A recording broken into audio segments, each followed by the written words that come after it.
అందరికీ నమస్కారం. ఈరోజు మనకు చాలా ముఖ్యమైన రోజు. అదేంటంటే మన మంజుల ఉమెన్ వెల్ఫేర్ చారిటబుల్ ట్రస్ట్ ఆశ్రమం స్టార్ట్ చేసి ఈ రోజుకి సక్సెస్ఫుల్గా 6 ఇయర్స్ అయితే అయింది. ఈరోజు మనమైతే 6వ వార్షికోత్సవం అయితే చేస్తున్నాము, అంటే 6th ఇయర్స్ యానివర్సరీ. మనమైతే మన ఆశ్రమం 25వ తారీఖు డిసెంబర్ 2019న స్టార్ట్ చేసాం. ఈ రోజుకి మనమైతే 6 ఇయర్స్ కంప్లీట్ చేసుకున్నందుకు చాలా సంతోషంగా అయితే ఉంది. అలానే మనమైతే ప్రతి ఇయర్ కొంచెం గ్రాండ్గా చేసేవాళ్ళం ఫంక్షన్ని. ఈసారి మనమైతే కొన్ని వర్క్స్ పెళ్ళి అవి ఇవి ఉండడం వల్ల కొంచెం గ్రాండ్గా అయితే చేయలేకపోతున్నాం. కొంచెం సింపుల్గా అయితే చేస్తున్నాం. మనం ఏమేం కార్యక్రమాలు చేస్తామో ఈరోజు అవన్నీ కూడా మీ ముందుకైతే తీసుకొని వస్తాం. ఇప్పుడు మీరంతా చూసి మీ అభిప్రాయాన్ని కామెంట్ ద్వారా తెలియజేస్తానని అనుకుంటున్నాను. జ్యోతి ప్రజ్వలన తర్వాత మనకి అవాతాతలకి కేక్ కటింగ్ అవన్నీ కూడా ఉంటాయి కాబట్టి చూద్దాం 1 by 1. మొదటిగా మన ట్రస్ట్ సభ్యులతోటి జ్యోతి ప్రజ్వలన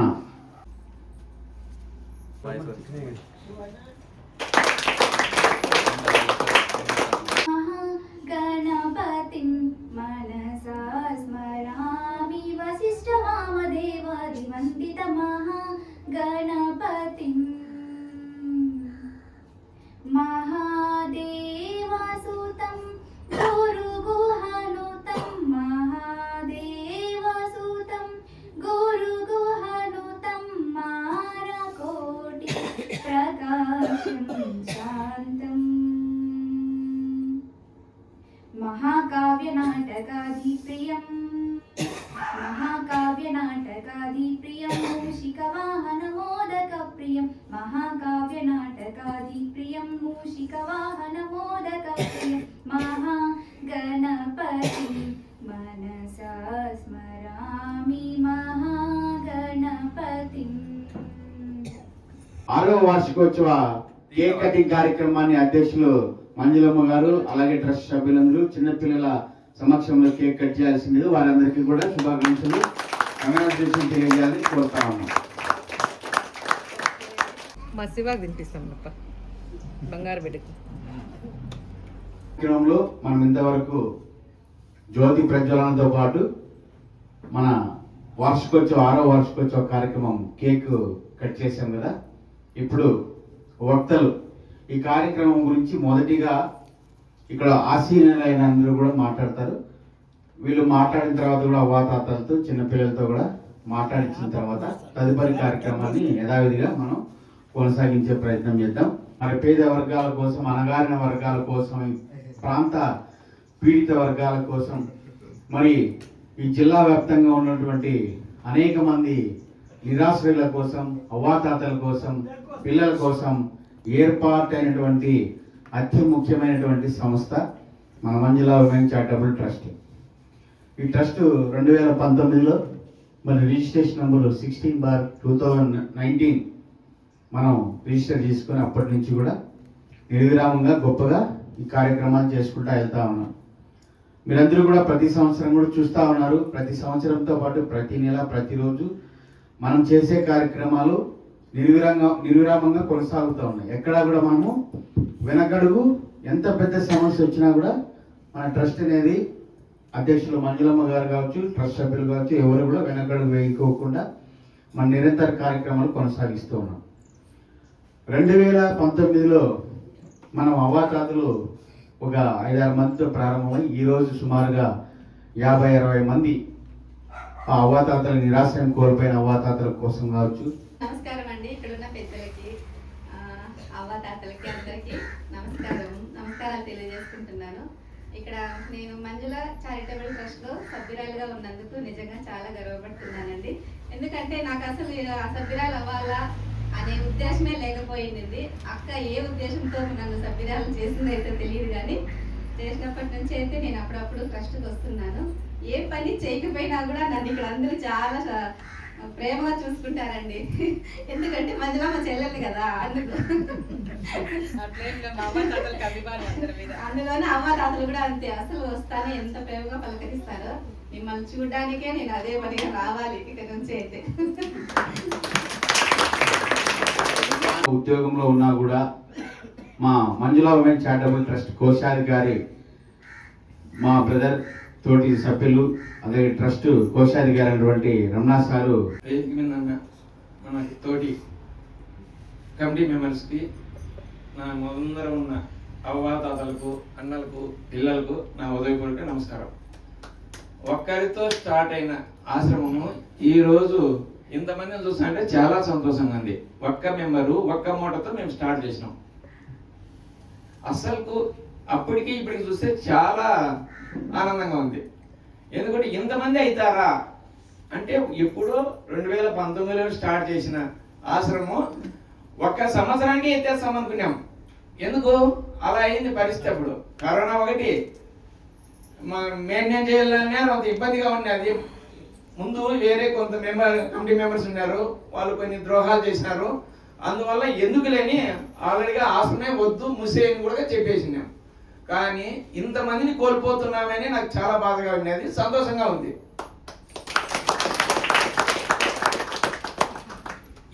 ఎంతో దూరం ఉండి మన జిల్లా కాదు, మన రాష్ట్రం కాదు, వేరే రాష్ట్రాలతో కూడా ఇక్కడ సంబంధం ఉంది. ఇప్పుడు అంటే అప్పుడు ఊరికి నిష్కారణంగా మూసేయడం వచ్చింది. కానీ ఇంతమందిని ఎట్లా చూస్తుందా, ఇళ్లలో మా అమ్మ నాన్న కూడా చూసే ఆస్కారం ఉంది. ఇంత అవకాశం పోగొట్టుకుంటానేమని ఇప్పుడు తెలుసుకున్నాము. కానీ నేను వెలుగులో పనిచేస్తున్నా, అక్కడ డ్యూటీ చేస్తూ అవ్వాతాతలకు ఏ టైంలో వచ్చి చూసుకుంటూ పోతుంటే, అప్పుడైతే 2019లో ఇక్కడే డ్యూటీ ఉన్నది, ఇక్కడే ఉన్నాను. ఏకదమ్మన ప్రభుత్వం మాట అంటే ట్రాన్స్ఫర్ కావడం వల్ల ఏదో సాయంత్రం 15 వచ్చి కనిపిస్తాండి. 5 సంవత్సరాల తర్వాత మళ్ళా ఇక్కడికే వచ్చినాను. ఇక్కడే సంవత్సరం అయింది. ఎక్కువ కాలము, ఎక్కువ టైము ఇక్కడే గడుపుతున్నాను. ఇంకా నాకు మన గవర్నర్ చెప్పినట్టు 3 ఏళ్ళు రిటైర్డ్ అంటే వయసు అయిపోతుంది. ఇంకా నువ్వు ఉద్యోగానికి దొరకావు, ఇంటికాడ రెస్ట్ తీసుకుంటున్నారు. అప్పుడు ఆ రెస్ట్తో పాటు మిమ్మల్ని సేవ్ చేస్తున్నా. మీకు అప్పుడు ఒకరి పూటే వస్తున్నా, ఇప్పుడు కంటిన్యూగా మీ దగ్గరే ఉండి మీకు సేవ్ చేస్తూ మీతో ఆనందం పంచుకుంటున్నాను. ఈ ఆశ్రమానికి ఫౌండరు, ఈ ఆశ్రమానికి వెలుగు, ఈ ఆశ్రమానికి అమ్మ, మనందరికీ అమ్మ. వదినైనా కూడా నేను అమ్మ అనే భావనతో నేను చూస్తాను. అందరూ కూడా అమ్మలాగే భావిస్తాం. మన భారతదేశానికి యుగోస్లేవియా దేశం నుంచి వచ్చి తన జీవితాన్ని సేవ చేసినటువంటి మదర్ తెరీసా ఏ విధంగా అయితే అణగారిన వర్గాల కోసం, పేద వర్గాల కోసం అమ్మలాగా చూస్తున్నామో, మన ప్రాంతానికి, మన జిల్లాకి, మన రాష్ట్రాలకి ఒక ఆదర్శప్రాయంగా, ఒక మహిళామణిగా మనకి తనదైన శైలిలో తన జీవితాన్ని ధారపోసి సేవలు అందిస్తున్నటువంటి మన అమ్మలాంటి మంజులమ్మ గారిని ఈ యొక్క సమావేశాన్ని ఉద్దేశించి తన సుదీర్ఘ ప్రసంగాన్ని అందించాలని, తర్వాత కొత్త ఆశ్రమం గురించి అయితే కావచ్చు, గతంలో జరిగిన సంఘటనలు అయితే కావచ్చు, మళ్ళీ ఒకసారి నెమరు వేసుకొని రానున్నటువంటి రోజుల్లో ఏ విధంగా ఆశ్రమాన్ని డెవలప్ చేయాలి, ఏ విధంగా ఆశ్రమాన్ని కట్టుకోవాలి, ఏ విధంగా ముందుకు తీసుకెళ్లాలనే దాని మీద సుదీర్ఘంగా ప్రసంగించవలసిందిగా అధ్యక్షురాలు, ఫౌండర్ అయినటువంటి శ్రీ మంజులమ్మ గారిని ఈ వేదికను ఉద్దేశించి మాట్లాడవలసిందిగా కోరుతా ఉన్నాం. Thank you so much. మీ అందరూ కూడా ఆహ్వానించారు. అవాతాతలకు మనస్ఫూర్తిగా నమస్కారాలు. అలాగే ఇక్కడ ఉన్న నా ట్రస్ట్ మెంబర్లందరికీ కానీ నమస్కారాలు, మా మద్ది గారికి కానీ నమస్కారాలు, అందరికంటే ముఖ్యమైన మా అభిమానులకు నమస్కారాలు. అలాగే మా యూట్యూబ్ ఛానల్ చూసి మాకు ఎవరైతే అన్నదానాలు చేసిన వాళ్ళు కావచ్చు, మమ్మల్ని అభిమానించేవాళ్ళు కావచ్చు, మా కుటుంబ సభ్యులు కావచ్చు, అందరికీ కానీ పేరు పేరున ఈరోజు అయితే నేను పిలచలేకపోయినాను. ఎందుకంటే ఈ మధ్య కాలమే బాబు పెళ్ళయింది కదా, 2 అంటే కొంచెం ఇబ్బంది అనుకున్నాను. అంటే ఇబ్బంది కంటే ఇంకా ముఖ్యమైన కార్యక్రమం ఒకటి ఉంది, అది మీ అందరికీ తెలియజేయాలని చెప్పి నేను ఈరోజు వార్షికోత్సవానికి అయితే ఎవరిని పిలచలేదు. మన కుటుంబ సభ్యులైతే దగ్గర 50 మంది ఉన్నాము ఇక్కడైతే. ఇప్పుడైతే నా కుటుంబ సభ్యులతోనే నేను ఇక్కడ ఏర్పాటు చేసుకున్నాను. ఇక్కడ చూడండి ఒకసారి ఎంత మంది ఉన్నామో, అమ్మ నాన్న పిల్లలు అందరితో అయితే ఆనందంగా ఈరోజు ప్రోగ్రాం ఏర్పాటు చేసినాను. అలాగే నా తల్లిదండ్రులు అయితే ఈరోజు రాలేదు, వాళ్ళకైతే ఎక్కడున్నా నమస్కారాలు అయితే తెలియజేసుకుంటున్నా. ఎక్కడున్న పేరు పేరున మన అభిమానులకు అందరికీ, చాలా మంది ఇక్కడ కూర్చోలేని వాళ్ళు ఉన్నారు, ఎందుకంటే వాళ్ళు బెడ్ రెస్ట్ లో ఉన్నారు పాపము మంచాల మీద, వాళ్ళైతే ఇక్కడికి రాలేరు. వాళ్ళకి కానీ మనస్ఫూర్తిగా 10 వందనాలు. నేనైతే స్టార్ట్ చేసింది అయితే నాకైతే ఆశ్రమం అయితే కాదు. నేనైతే నిజంగా చెప్పాలంటే గర్వంగా చెప్పుకోవాలంటే నాకు ఇదైతే కానే కాదు. నేనైతే ఎప్పుడు ఇంట్లో ఒంటిగా మా భార్య భర్తలు ఇద్దరం, అంటే మేము ఇద్దరే ఉండేవాళ్ళు, మా అత్త మామ లేరు.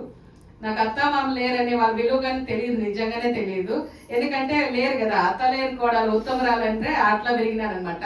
ఇప్పుడైతే నాకు ఇంతమంది ఉన్నారు. ఎట్లుంటుంది పరిస్థితి అనేది ఇప్పుడు తెలుస్తుంది అన్ని రకాల.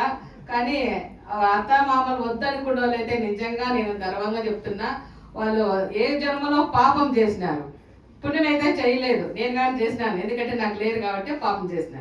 నిజంగా అత్త మామ ఇంట్లో ఉంటే కోడలకు కావచ్చు కొడుకు కావచ్చు గర్వంగా సాపుకోవాలి వాళ్ళతో. ఎందుకంటే ఆ విలువ వాళ్ళ దగ్గర ఉన్నప్పుడే అర్థమవుతుంది, అది తెలుస్తుంది పెద్దోళ్ళ విలువ. నాకు లేరు కాబట్టి నేను పాపం చేసినా తెలియలేదు. ఇప్పుడు నాకు వీళ్ళు ఇంతమంది ఉంటే నాకు ఇప్పుడు గుర్తొచ్చింది, తెలిసింది అనమాట. అందుకు పుణ్యం చేసిండాలేమో ఏదైనా దక్కాలంటే నేను లేరని పాపం ఒక జన్మలో చేసిన, మళ్ళా జన్మలో ఎక్కడో పుణ్యం చేసిన. ఎందుకంటే నాకు ఈరోజు ఇంతమంది అమ్మగారు నాన్నగారు నా బిడ్డలు ఎంతమంది ఉన్నారు చూడండి ఒకసారి. నేను ఎప్పుడు శ్రావణ ఒక్కడైనా ఎన్నో రోజులు ఏడ్చుకునేదాన్ని. ఈరోజు నాకు ఎక్కడ చూసినా 18 మంది నా పిల్లలు ఉన్నారని గర్వంగా చెప్పుకుంటాను అనమాట. వాళ్ళంతా నా పిల్లలే కాబట్టి. అందుకని కాకపోతే నిజంగా చెప్పాలంటే నేను ఒక మండల అధ్యక్షులుగా ఉన్న 9 సంవత్సరాలు మన ఏనుగు ఆఫీస్లో. నాకు నిజంగా ఆశ్రమం అంటేనో తెలియదు, పెద్దోళ్ళు అంటేనే తెలియదు, ఎందుకంటే ఇంట్లో లేరు కాబట్టి. అప్పుడు అర్థమైంది. ఎందుకంటే ఒకరోజు ఇక్కడ ఉన్నారు కదా రమణ సారే నాకు ఆశ్రమం గుర్తింపు చేశాడేమో, గుర్తు పెట్టుకోండి లైఫ్ లాంగ్. ఒక ఊరికైతే నన్ను తీసుకెళ్ళినాడు. మీకు ప్రతి మీటింగ్లోన ప్రతి మన వార్షికోత్సవం తెలియజేస్తున్నా. ఆ ఊరికి వెళ్ళినప్పుడు నిరుపేద కుటుంబాలు ఉన్నాయి. ఒక 5-6 మంది అవ్వోళ్ళు కాళ్ళు లేవు, వాళ్ళు తోసుకుంటూ తిరుగుకుంటూ వస్తున్నారు అనమాట. ఎందుకు ఈ ఊర్లో ఇట్లున్నారంటే మేడం వచ్చిందంటే మేము పోయినది రికవరీ వినాం, డబ్బులు రికవరీ వినాము. అప్పుడు పోయినప్పుడు వాళ్ళని చూస్తే నాకు చాలా బాధ అనిపించింది.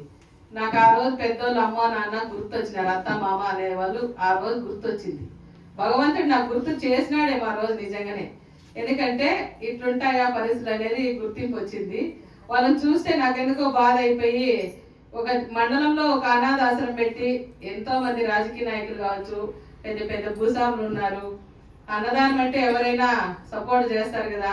ఒక ఇక్కడ గవర్నమెంట్ స్థలంలో ఒకటి కట్టి వీళ్ళందరికీ చేస్తే ఏమి అని చెప్పి నేను అక్కడ క్వశ్చన్ వేసుకొని మాట్లాడినా. అంటే ఎవరు అట్లా వాళ్ళు లేరేమో మనకు తెలియలా, మనం ఎవరిని ముందుకు అడగలేదు. ఏదో ఒక రోజు అయితే నా బిడ్డకు జాబ్ వస్తే నేనైతే ఖచ్చితంగా ఒక ఆశ్రమం కట్టాలనేది నా నిర్ణయం అయిపోయింది. అప్పుడు ఆ రోజు చూసిన రోజు నుండి ప్రతిరోజు వాళ్ళే గుర్తొస్తున్నారు నాకు. అంటే వాళ్ళకి బట్టలు వాళ్ళని చూస్తే ఎంతో బాధ అనిపిస్తుంది. ఎన్నో రోజులు ఏడ్చుకున్నాము, బాధపడినాము, కానీ మనం ఆశ్రమం పెట్టలేని పరిస్థితిలో ఉన్నాం అనుకున్నాము. అనుకోకుండా భగవంతుడు ఒక రోజు ఆ రూట్కే తీసుకొని వచ్చినాడు నన్ను. ఒకసారి కానీ బట్ట బాత అన్ని కానీ బ్యాగ్లోకి వేసేసి ఆశ్రమం మూసేసే ప్లాన్ చేసినాము. అది మీ అందరికి తెలిసిన విషయమే. నాగిరెడ్డి తాత ఎక్కడున్నాడేమో సల్లపొద్దున తలుచుకుంటాను ఆయన ఏ రోజు అయితే కాళ్ళు పట్టుకొని ఏడ్చినాడో, అమ్మ నాకు ఎవ్వరు లేరమ్మా, నేను రోడ్డు పైన పడల్లా, నువ్వు మూసేస్తే నాకు రేపు పొద్దున్నే అన్నం ఎవరు పెడతారమ్మా అని ఏడిసిన రోజు నిజంగా నేను కళ్ళ నిండా ఖర్చుకొని ఏడ్చుకున్న తాత. నిజంగా చెప్తున్నా, ఆ రోజు అనిపించింది నేను బతికితే వీళ్ళ కోసం బతకల్లా, నేను చనిపోయినా కానీ వీళ్ళ కోసం చనిపోవాలనేది నా నిజంగా. ఈరోజు తాత అయితే మంచి సావు అనుకోకుండా కోల్పోయినాడు. చాలా మంచి వ్యక్తి అయినా. అలాంటి వాళ్ళ కోసం నేను కొనసాగాలని చెప్పి ఎన్ని కష్టాలు వచ్చినా, ఎన్ని బాధలు వచ్చినా, అన్ని బాధల్లో కానీ దొబ్బుకుంటూ కష్టపడుతూ ఈ స్థాయికి ఎదిగినాం ఈరోజు అనమాట. ఈరోజు కానీ ఎంతో మంది చూడు, మన అవ్వతాతలు నేను ఇద్దరితో స్టార్ట్ చేసినాను. సార్ చెప్పినట్లుగా నేను ఇద్దరితో, ఆ ఇద్దరు కానీ కొడుకులు కొడితే మన ఆశ్రమకి వచ్చినారు మన ఇంటికి. ఆ ఇద్దరినే నేను స్టార్ట్ చేసి ఈ ఇద్దరితోనే కొనసాగుదాము అనేటప్పుడు ఎంతో మంది మనకు కరోనా టైంలో వచ్చినారనమాట. వాళ్ళు 6 మంది అయిపోయినారు, కాలం అయిపోయింది. తర్వాత మనం ఇప్పుడు మన అందరూ ఉన్నాం. ఆ రోజు నుండి ఈ రోజు వరకు ఒకవేళ ఇక్కడ సేవ చేయలేకపోయినా ఏ బాధలు కానీ కష్టాలు కానీ బాబు చదువుతున్నాడు కాబట్టి సారు సపోర్ట్ ఉన్నాడు. అలాగే మా భర్త కానీ ఒక్కరోజు కానీ నీకు ఆశ్రమం ఎందుకు, నాకే అన్నం పెట్టాను ఇంట్లో అని ఒక్కరోజు కానీ మాట్లాడే వ్యక్తే కదా మహానుభావుడు. ఆ విలువ నాకు ఎట్లా ఇచ్చినాడు, ఇట్లా ఈరోజు ఆయన ఉండబట్టే నేను ఈ ఆశలు జరుపుతున్నాను అనమాట. లేకపోతే జరపలేనేమో, ఎందుకంటే ఇంట్లో భర్త గారి పర్మిషన్ లేదు, భార్య ఏం చేయలేదు కదా. కానీ ఏ రోజు కానీ ఏది కానీ నాకు ఇంతవరకు వద్దనేది కానీ ఏ సమస్య కానీ పెట్టలేదు మా భర్త అయితే కదా. నిజంగా ఆయనకైతే మనస్ఫూర్తిగా ఆయన రెయిన్బోలు తలుచుకోవాల్సిందే రెయిన్బోలు నేను అనుకుంటాను. నేను ఏ పని చేసినా నాకు అడ్డం అయితే చెప్పడు. ఎందుకంటే నేను డబ్బులు బాగుంటున్నా, బంగారు బాగుంటున్నా ఆశ్రమం పెట్టి చాలా రకరకాలు అయితే నష్టపోయినా కానీ ఎప్పుడు ఏమనిండే వ్యక్తి అయితే కాదు ఇప్పటి వరకు అయితే. అలాగే నా కొడుకున్నాడు కదా బంగారుగా, నాకు చెప్పాలంటే నాకు 2 పిల్లలన్నింటిలో మా భర్త నా కొడుకు 2 కానీ నాకు ఎప్పుడే కానీ 2 చేతులు కానీ మేమున్నామన్నిట్లు సపోర్ట్గా ఉన్నారు.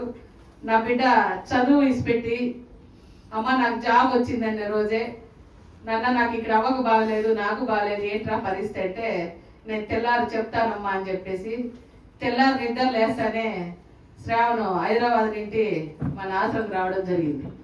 ఏంట్రా పరిస్థితి, నువ్వు ఫోన్లో చెప్పుకుంటూ వచ్చేసినావు డైరెక్ట్గా అంటే, అమ్మ నాకు జాబ్ వద్దు, నేను మిమ్మల్ని రోజులు ఉండలేను, నీకు బాగాలేదు అవ్వలకు బాగాలేదు, చూసుకునే వాళ్ళు ఎవరున్నారమ్మా, నువ్వు వద్దంటే ఇంతమంది అప్పటికి మనము ఒక 10-15 మంది ఉన్నాము, వీళ్ళంతా రోడ్డు మీద పడతారమ్మా. నా లైఫ్ కోసం కాదు నేను బతకాల్సింది, నీ కోరిక నిలబెట్టే కోసం నేను బతకాలనుకున్నాను, సేవ చేయాలనుకున్నామా. ఎక్కడున్నా నేను మంజులమ్మ కొడుకుగా ఎదగాలని చెప్పి బాబు మనస్ఫూర్తిగా చెప్పిన రోజు 2 కలుసుకొని ఏడ్చుకున్నాము. నాన్న నీ లైఫ్ రా అంటే నా లైఫ్ వద్దమ్మా, నాకు వీలు కావాలన్నాడు. ఆ మాటకి నేను ఎంతో గర్వపడినా. నిజంగానే ఎవరైనా జాబ్ చేస్తే వాళ్ళ కుటుంబమో వాళ్ళ ఫ్యామిలీ కోసమో జాబ్ చేస్తారు, కానీ నా బిడ్డ అయితే నిజంగా మీ అందరి కోసము లైఫ్ వద్దనుకొని మీకోసం వచ్చినాడు. దాంట్లో మనందరి కోసం అనుకోవాలి, నేను కానీ ఉన్నా మీలో కాబట్టి మనందరి కోసం నా బిడ్డ వచ్చినాడు. అనుకునే కార్యాలన్నీ రకాలుగా బాబు వచ్చినప్పుడు తింటే ఇంకా మనకైతే నిజంగా ఏ అదృష్టాన్ని బాబు ఆశ్రమంలో అడిగి పెట్టినాడో తెలియదు. కానీ అప్పటింటి మనకు ఒక్కొక్కటి కష్టాలు ఎదురైతేనే అన్ని సాధించుకొని బాబు అయితే మనతో మంచిగా నిలబెట్టుకుంటూ ఎదుర్కొంటూ యూట్యూబ్ ఛానల్ చేసినాడు కదా. ఆ యూట్యూబ్ ఛానల్ నుంచి మనకి నిజంగా గర్వంగా చెప్పుకోవాల్సిందే. ఎక్కడున్నా మన కోసం అన్నదానం చేస్తారు, వాళ్ళందరికీ అయితే వాళ్ళందరూ ఉన్నారు కాబట్టి మన వెనక మనం ఉన్నాం ఈరోజు ఇక్కడ కూర్చొని. అందుకని ఇంక ఈ పిల్లలకైతే నిజంగా చెప్పాలంటే పిల్లలది కానీ ఒక లైఫ్ వాళ్ళది పాపము. నేను ఇప్పటి వరకు పిల్లల్ని ఎందుకు కొట్టినంటే నిజంగా నా బిడ్డలని ఒకటి వాళ్ళు అంత అలర్ చేస్తున్నా. తర్వాత వాళ్ళకి కానీ నాన్న లేని ప్రేమ తెలియదు, వాళ్ళకి నాన్న ఎట్లుంటుంది ఆ ప్రేమ ఎవ్వరికి లేదు. ఈ బిడ్డలకు అమ్మ ప్రేమ ఉంది కానీ నాన్న ప్రేమ ఎవ్వరికి లేదు. శ్రావణి ఒక నాన్న అనుకొని శ్రావణి ఎప్పుడు కానీ పిల్లలను ఎదుర్కోదు, కొట్టద్దు, నాన్న ప్రేమగా చూసుకో, వాళ్ళకి ఆ నాన్న ప్రేమ అనేది నీలో రావాలి, అమ్మ ప్రేమ అనేది మాలో ఉన్నా అని చెప్పేసి పిల్లలు ఇంత గలాట్ చేసినా ఇంత చేసినా వాళ్ళని ఏం మాట్లాడదు. ఎందుకంటే వాళ్ళు ఒకప్పుడు బయట వాళ్ళు చేస్తున్న పనులన్నీ మీ అందరికీ తెలుసు, నేను చెప్పాల్సిన పని లేదు. అక్కడి నుంచి వచ్చినారు కాబట్టి కొంచెం మారాలంటే కొన్ని సంవత్సరాలు పడుతుంది. ఆల్రెడీగా ముందుకు ఇప్పటికి చాలా మారినారు పిల్లలు. కానీ వాళ్ళు ఇంకా మంచిగా మారి ఇలా చదువుకొని ఇంకా మంచిగా వాళ్ళ లైఫ్ బాగుండి ఎవరో ఒకరైనా జాబ్ చేస్తారని నాకు కోరిక ఉంది. ఎవరు చేస్తారో తెలియదు, ఇళ్ళలో ఎవరో వస్తారు, ఖచ్చితంగా ముందుకు వస్తారు, జాబ్ చేస్తారు. మా వీడు ఉన్నాడు కదా మారుతి, నువ్వు జాబ్ చేస్తావు, ఆర్మీ అవుతావు కదా, ఆర్మీ అవుతావురా నువ్వు నిజంగానే. అట్లనే ఇంకా మనం ఇన్ని ఇబ్బందులు ఉన్నా, ఇన్ని కష్టాలు ఎందుకో భగవంతుడు మంచి పని కోసము లేడేమో అనిపిస్తుంది ఒకసారి నాకైతే నిజంగా. ఈరోజు చూడండి ఎంతో మంది మన దగ్గర ఉన్నారు. మనం ఇన్నిసార్లు గవర్నమెంట్ స్థలానికి ఏర్పాటు చేయమని కలెక్టర్ గారికి 3 సార్లు లెటర్ ఇచ్చినాం. అవతాతల్ని బస్సులు 2 పెట్టుకొని 2 బస్సుల్లో 10,000 ఖర్చు పెట్టుకొని తీసుకోపోయినాము. కానీ వాళ్ళకి ఏమి కరణీయం లేదు. నేను నిజంగానే చెప్తున్నా, యూట్యూబ్ ఛానల్లో పెడదాం అనుకున్నా. ఎక్కడ మా ఇంటి కోసమో నా కొడుకు కోసమో అడిగితే వాళ్ళు ఇవ్వకూడదు నాకు. ఒకవేళ మీకు ఇల్లు ఉంది కదమ్మా మీకెందుకు అని. కానీ ఇంతమంది కోసము ఎక్కడో అక్కడ స్థలం ఏంటి అని చెప్పి 3 సార్లు కలెక్టర్ ఆఫీస్కి వెళ్ళినా, 2 బస్సులు తీసుకొని పోయి అవ్వలతో పిలుచుకొని పోయినా, పగులూరు అయ్యేంత అన్నం లేకుండా ఆ మీటింగ్లో కూర్చున్నాము. ఆ పెద్దోళ్ళందరూ తీసుకొని పోయి నాకు పాపం అనిపించింది. కానీ వాళ్ళకి ఎవ్వరికి కానీ ఇంత కానీ కన్ను అనిపించి ముందుకు వచ్చి మనకు స్థలం ఇచ్చిన మహానుభావుడే లేడు. ఇంకా లాస్ట్కి నేనే అయితే నిర్ణయం తీసుకున్నా ఈరోజైతే. ఎందుకంటే నేను చెప్తేనే నేను ఏం బతికినా మీకోసమేని.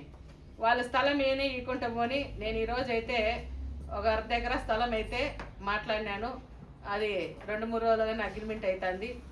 జనవరి 12వ తేదీకి శ్రావణ్ బర్త్డే. ఆ రోజు శ్రావణ్ బర్త్డే రోజు మనందరికీ ఒక దేవాలయం అయితే ఏర్పాటు అవుతుంది లైఫ్ లాంగ్గా.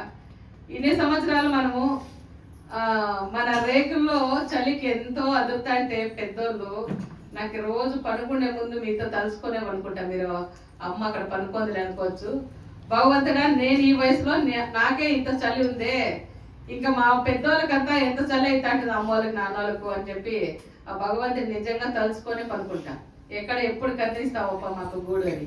అంటే ఆ రేకుల్లో అంత చలి ఉన్నా కానీ ఒక్కరు కానీ అమ్మ మాకు చలి అనకుండా, కష్టం వచ్చినా అమ్మ మాకు ఇది కష్టంగా ఉందని కానీ, ఒక రోజుకి కానీ అమ్మ మాకు అన్నం బాగాలేదని కానీ, అమ్మ మేము ఏంటి మా పరిస్థితి అని కానీ, ఏ రోజు కానీ ఏ మహాతల్లి కానీ ఏ మా తండ్రి కానీ ఒక్క రోజుకి కానీ నాకు ఇంతవరకు మా వాళ్ళు సమస్య పెట్టిండే వాళ్ళే కాదు. ఫస్ట్ ఆసరం ఈ రోజు ఈ స్థాయిలో ఉందంటే మీరు కరెక్ట్గా ఉన్నారు కాబట్టి నేను కరెక్ట్గా ఉన్నా.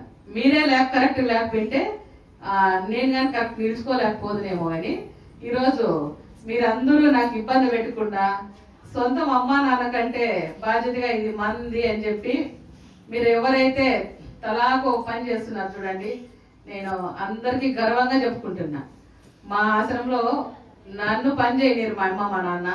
నిద్ర లేస్తానే చెత్తలు ఉడిసోలు చెత్తలు, సామాన్లు గడుపులు సామాన్లు, తర్వాత అవ్వాతాతలు స్నానం చేయించారు వాళ్ళు, కాఫీ చేసేవాళ్ళు, వంటలు వాళ్ళ బాధ్యత వాళ్ళది, కుక్కలకు కావచ్చు, కోళ్ళకు కావచ్చు, జువాలు కావచ్చు, ఇన్నున్నా ఎంతమంది పనులు ఉన్నారమ్మా అంటే నేను చెప్పినప్పుడు వాళ్ళు నిజంగా నకలు చూస్తారు.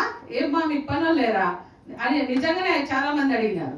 నిజంగా మాకు పనులు లేరు, మేము ఫ్యామిలీ వంటలు ఒక్కటి పెట్టుకున్నాము, వాళ్ళని కానీ మేము పనులుగా చూసుకోవాలి, మా ఫ్యామిలీగా చూసుకున్నామని చెప్పి నేను అందరికీ చెప్తుంటా. ఈరోజు మీరందరూ నాకు సపోర్ట్ ఇచ్చిండబట్టే నాకు చెప్తేనే నా భర్త నా కొడుకు 2 చేతులు అయితే ప్రతి నరనరము మీరే నాకు సపోర్ట్. అందుకని నేను ఈరోజు ఈ స్థాయిలో ఉన్నాను. కాకపోతే నేను ఉండలేను. మీరు కరెక్ట్ పని చేయలేనప్పుడు నేను అంతమంది పనులు పెట్టి వాళ్ళకి డబ్బులు ఇచ్చితే నేను ఎక్కడ ఆశ్రమంలో ఉంది చెప్పండి? ఉండలేను కదా.